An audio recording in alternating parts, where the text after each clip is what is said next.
Here's Long. Austin gaining ground in the middle. Charlie Austin!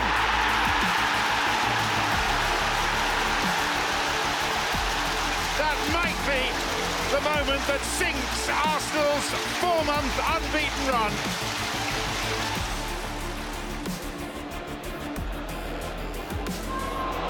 Chelsea have been gifted it back here. And Eden Hazard in once more. And away from the defence and finds the bottom corner. Beautifully taken goal. He made the first, he scored the second. Eden Hazard is taking Brighton apart just as he did here last season. Shaqiri, Firmino, Shaqiri wins it in front of the goal.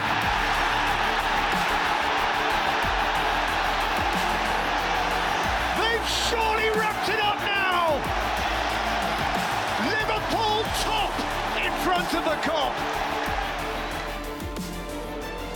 So it's been another scintillating Sunday in the Premier League that has seen Liverpool return to the top of the table after beating Manchester United 3-1. Xherdan Shaqiri was the hero for Jurgen Klopp's side, coming off the bench to score twice. Elsewhere, Arsenal lost for the first time in 22 matches as Ralph Hasenhüttl marked his first home game in charge of Southampton with a win. Chelsea held on for a 2-1 victory at Brighton.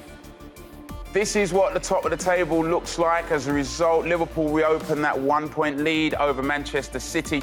Chelsea remain fourth and in touch with the top three. Manchester United remain sixth and now an incredible 19 points behind the leaders, Liverpool. At the bottom, Southampton's second home win in 2018 has lifted the Saints out of the relegation zone at the expense of Burnley, who slipped to 18th. Huddersfield and Fulham make up the rest of the bottom three. Brighton remain in 13th spots. So, hello and welcome to Sunday's edition of Fanzone. I'm Jonathan Joseph, sat alongside a very happy Mark Bright. We'll get into exactly why later on. And, of course, Leroy Rossigna. But there's only one place to start. The league leaders, Anfield, they face their bitter rivals, Manchester United. It was never in doubt, was it, Brian? Swept them aside. Was it 4 years since that Liverpool beat Man United? I didn't think it'd be 3-1. Thought it'd be a little bit close because Jose usually comes up with something. Chris Smalling pulling out in the warm-up.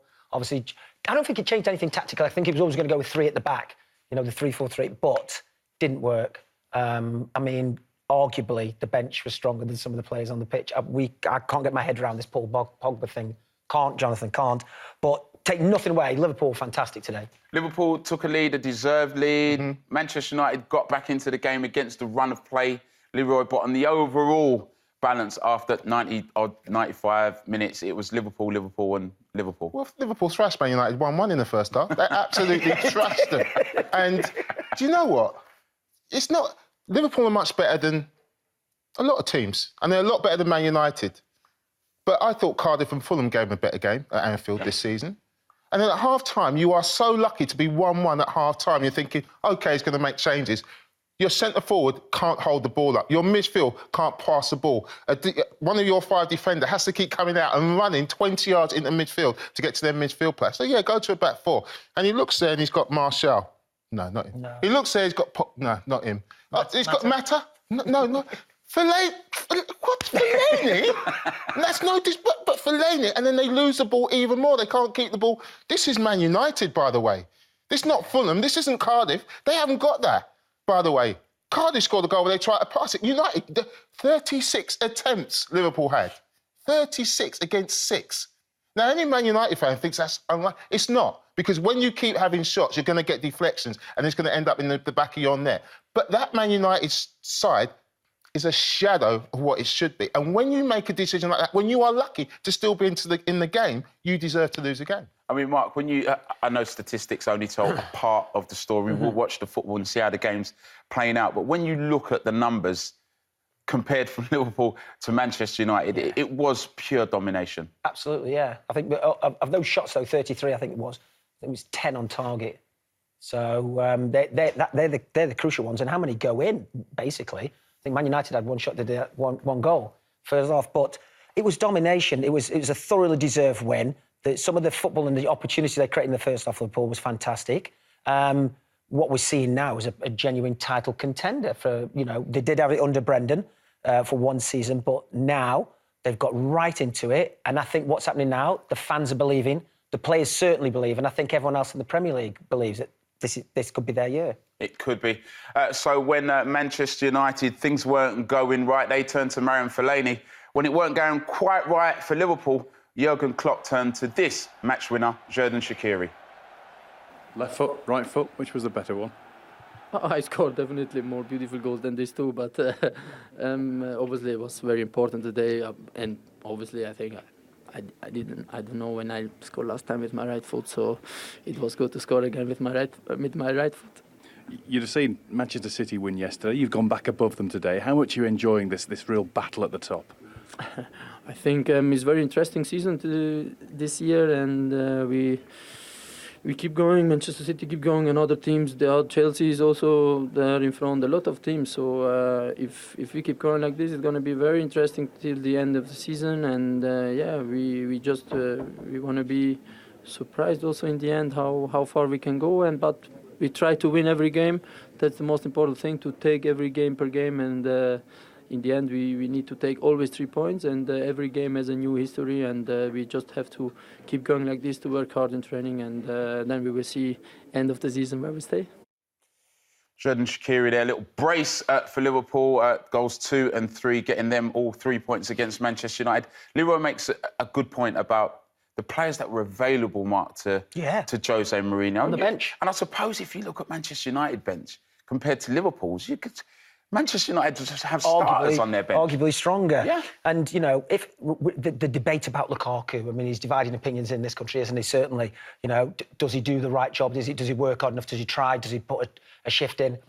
You didn't see that today. So, sometimes you just have to say, right, Romelu, off you come. Rashford in the middle, Martial out wide. Let's have another go. Let's try something else. But, they're 11 points off 4th place, John. We were just talking about this before we come on air. And you're thinking, under Sir Alex Ferguson, none of us would doubt that he could get in the top 4 between now and the end of the season.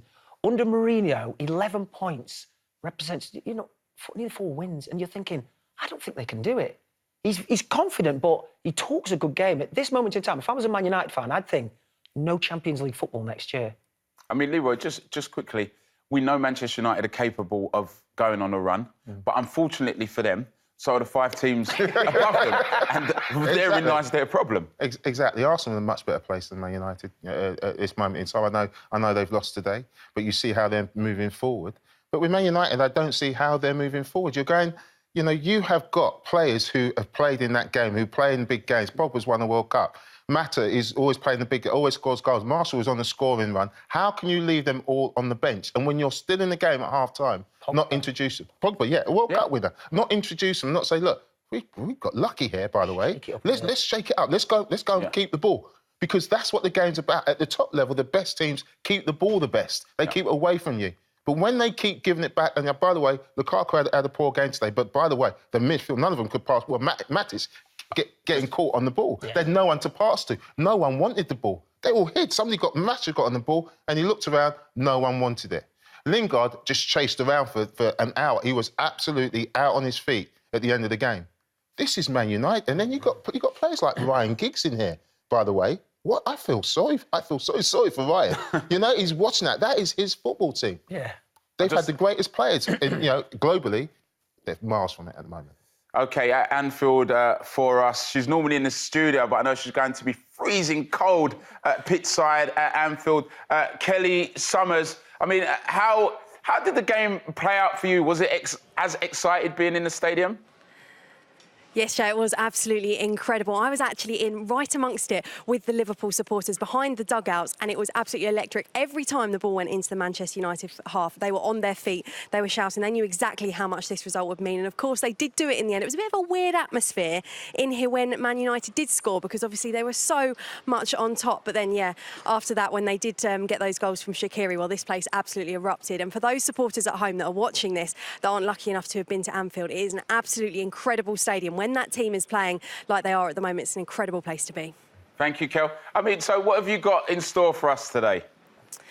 Well, other than trying to keep dry and warm here, I have got quite a lot coming up for you. We'll be chatting to Michael Owen very shortly as well to see what he thought, of course, two of his former clubs. And we've also got two supporters joining us who have travelled a very long way. But before we get those in after this, let's have a little look at their journey to the game today.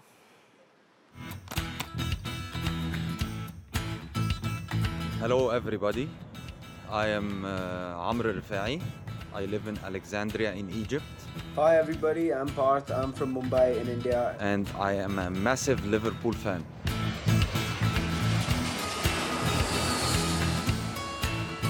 I have been supporting Liverpool since 2001. Before I forget the most important thing, here we go. I have planned my trip to England this weekend to attend the match between Liverpool and Manchester United. I'm on my way to the airport and taking my flight to London Heathrow. And so my journey to Liverpool starts here and I'm really looking forward to it. Finally arrived to Cairo International Airport. I'm now heading to Rome for a transit and then off to London and can't wait for Sunday. So here I am in London Euston Station, heading to the best city in the world. I am on the train from London to Liverpool.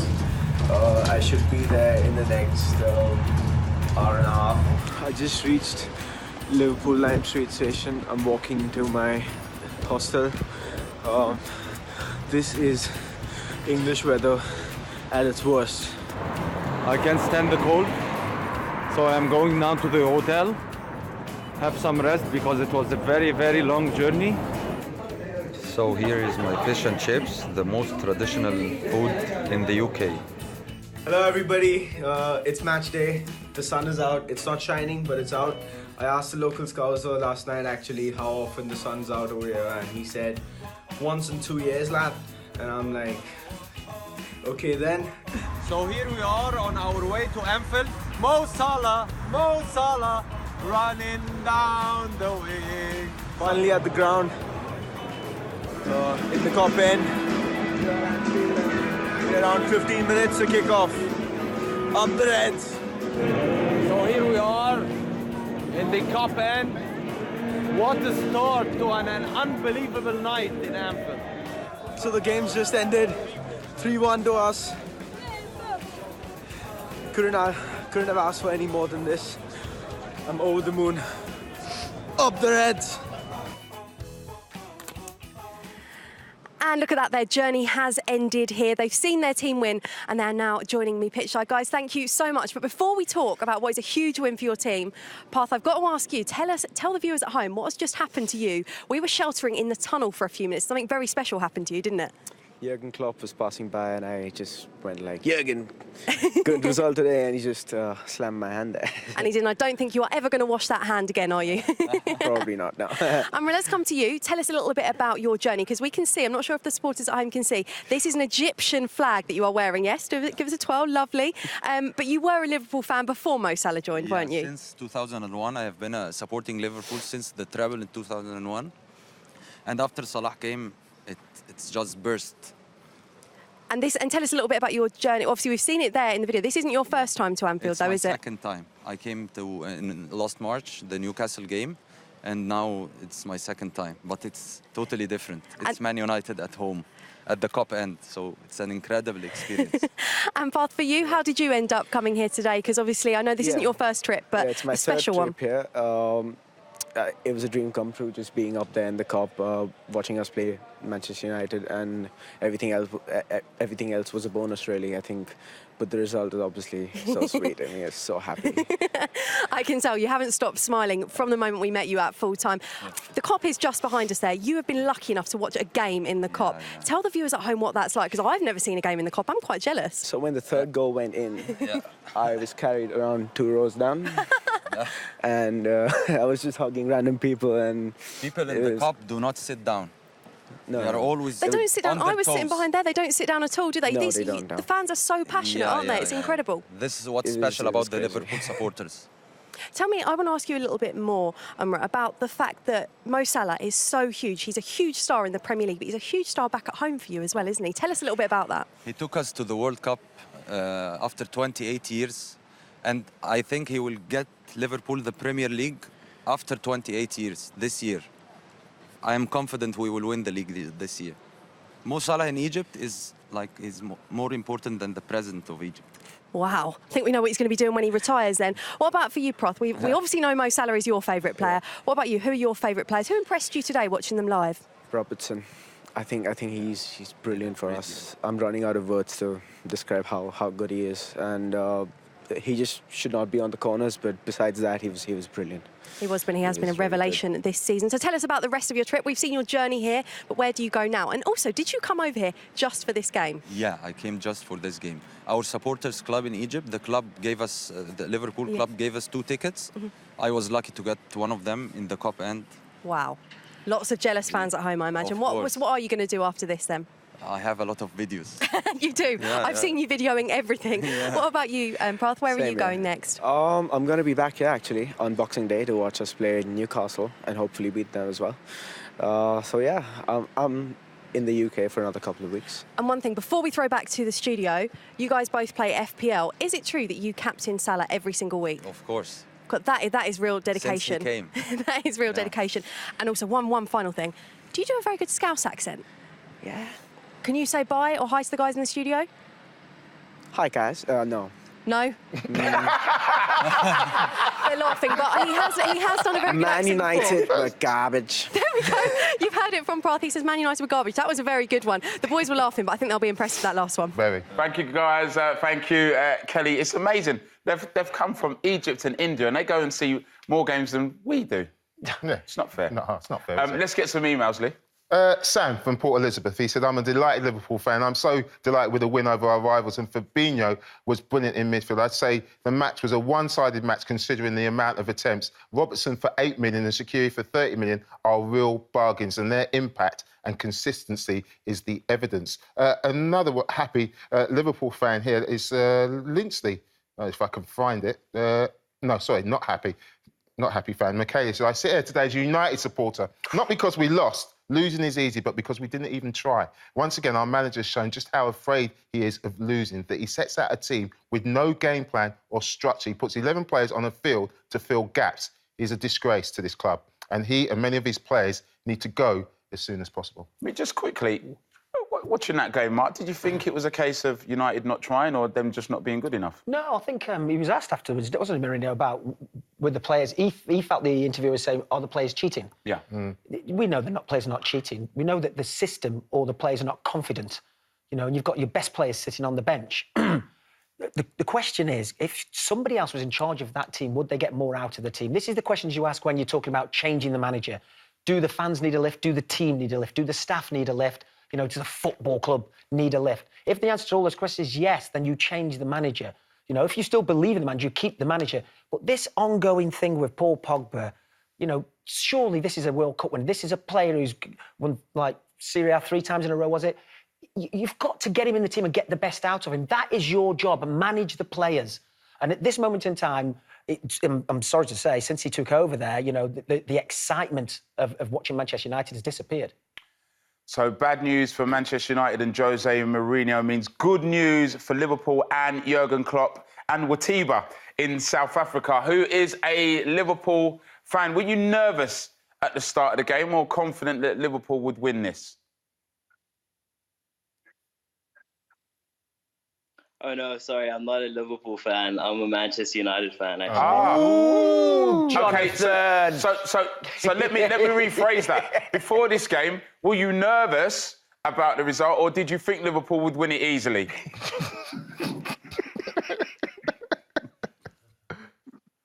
Well, obviously, I was nervous because Liverpool were going in on a hot streak, and Manchester United were struggling at the moment, so I was scared of playing Liverpool, and I knew that the results might not be very good. How do you feel about the way that Manchester United played today? I feel that Manchester United didn't play with the same intensity that Liverpool did. they allowed Fabinho and most of the midfield and most of the attackers to have too much space, and that's why they scored most of their goals. I mean, Mark, we were saying that I thought Fabinho was really impressive today. Was it because he was just that good, or because he had so much room to play? And as Watiba was saying, he's an excellent player, and if you give excellent players time and space, then excellent players will play well. You know, what we have to say is Keita hasn't been as effective as probably what we all, pardon me, all thought he would be. But look at this pass.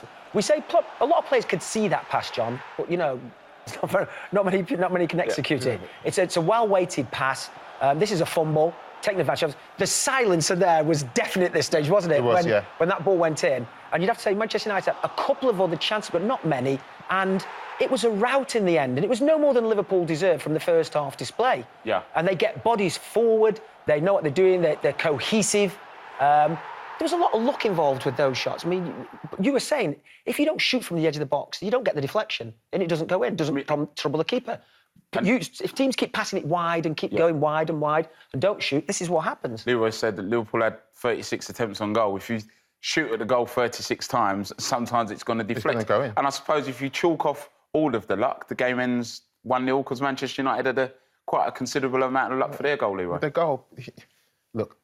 I'll come back to the point. This game has got nothing to do with... I know people say people are lucky, but the more times you get in the final third, the more quality you've got in that final third, you're going to win the game. I look at that Man United team, and they're just big.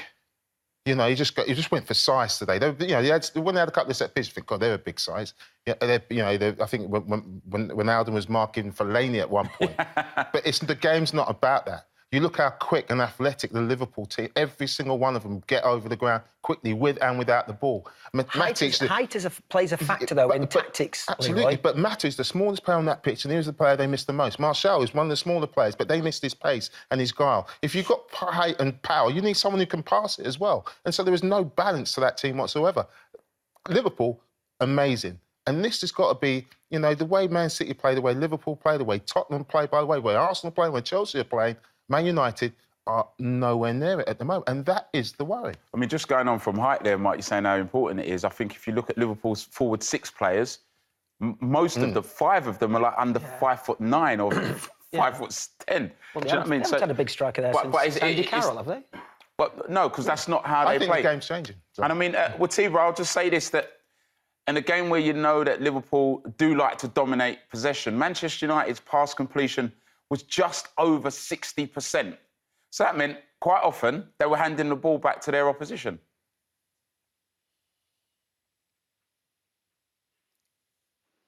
Yeah, so Manchester United didn't complete a lot of passes today, as I go back to my first point of them not having the same intensity as Liverpool. Liverpool just had such great intensity, and they deserve to win the game today. I have no complaints.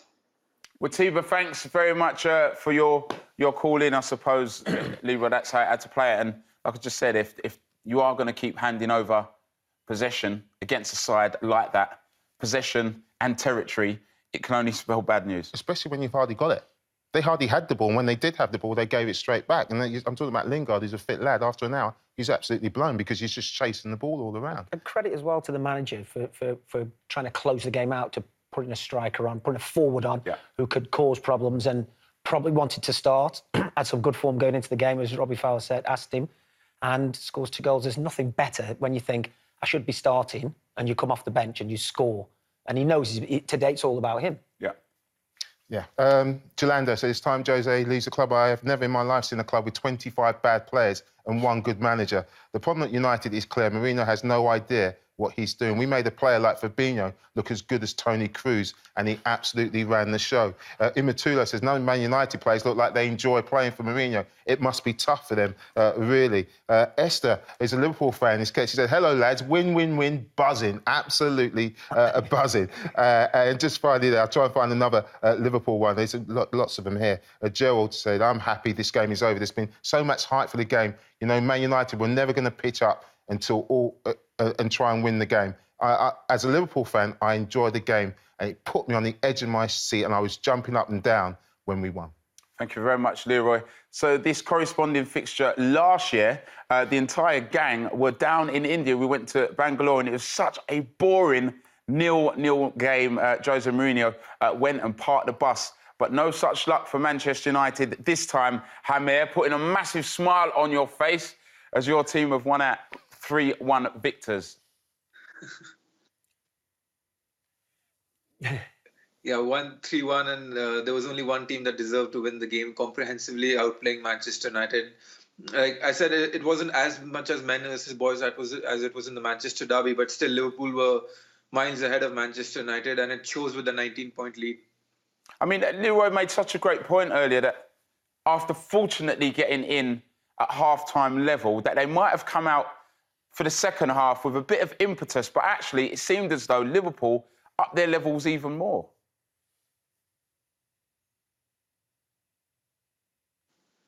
Yeah, I think Klopp must have given everyone a good speech to rouse them up, because, like, the Alisson error and the Lingard goal, they just subdued the team performance a little, and it gave Manchester United starting moving around the ball a little bit, like for 2-3 minutes, and then. But I think a halftime came at the right time for Liverpool, and everybody got back into it. And because till before the goal, Liverpool were all over Manchester United. I think in terms of pushing teams back, this has been the best Liverpool performance of the season so far. So it was crucial. The halftime came at a crucial time, and Klopp must have given everyone a good rousing speech, and it showed in the second half. And with the substitution with Shaqiri, it just got what we deserved. Hamir, I mean, Liverpool and Manchester City have both only played 17 games. Still another 21 games to play, but both sides still have the league title in their own hands. Can Liverpool do it? Liverpool can do it. I think if it was any other season, Liverpool would be around 6 or 7 points ahead right now. So that's different. So would Manchester City, to be fair. It's a tough season. Manchester City, probably the best Premier League team in history. But I think Liverpool can do it, and today showed that. Thank you very much, Hamir, for joining us on the show. We're going to take a quick break now. When we come back, we'll be looking at this team. He arrived in the UK with a surname that was difficult for most to pronounce, but they will be singing it loudly from the terraces tonight.